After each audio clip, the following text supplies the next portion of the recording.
to all of us who have great hope for our country's future, because they're it, sitting right behind me. This is our country's future, and if this is our country's future from Haddonfield, we're in really good shape. So I'll thank the mayor, thank the superintendent, thank the school board for allowing me to be here, and Principal Klaus, thank you. I wanted to come to Haddonfield for two reasons in particular as we start the school year this year.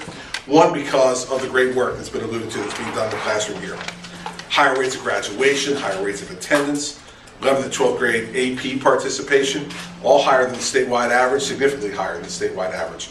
Those are all to be commended, and I commend the faculty here, the teachers and the administration, because they have worked incredibly hard to achieve those goals with the students and their families.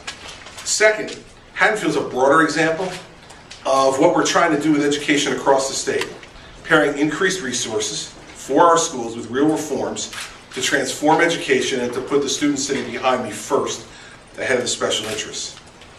So this year in our budget we increased aid to K-12 education by over $200 million, to the highest it's ever been in the history of the state.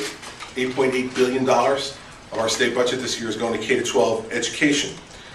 That increase resulted in a 32% increase in aid to the schools here in Haddonfield. We need to do more, and we need to do better in terms of the more equitable distribution of that aid across the state, and places like Haddonfield deserve more than what they're getting, but that's a longer term fight, and one that we'll continue to engage in. But then on the reform front, Haddonfield is one of just 10 districts selected to participate in year 2 of our teacher evaluation pilot program. I'm incredibly grateful that they were willing to step up and do that. We're supporting that with about $100,000 in funding to support the project here for its implementation. The pilot is giving us some frontline information on implementation that's going to be necessary for us to make the teacher tenure reform legislation that I signed last month a reality. Evaluations of teachers is one of those things that is an absolute centerpiece to that teacher tenure reform legislation. It's been an interesting year. 105 years the teacher tenure reform law was on the books without being amended.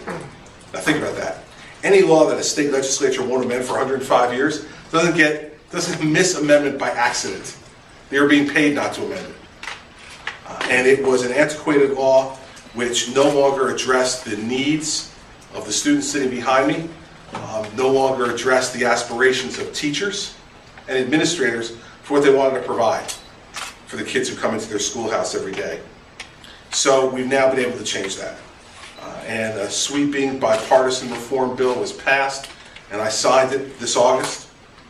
We should care about just one thing when we talk about education. That's taking every step that's necessary to ensure that every child, no matter what classroom they sit in our state, has an opportunity for a great education.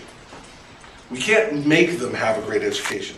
That also involves willingness of the student and the family that's with them. But we give them an opportunity for a great education. So we made changes to the tenure reform law that are pretty significant and that I want to make sure that I highlight. First, the new law links the acquisition, maintenance, and removal of tenure to what matters most: how effective a teacher or principal is, not just how many years they've been doing it.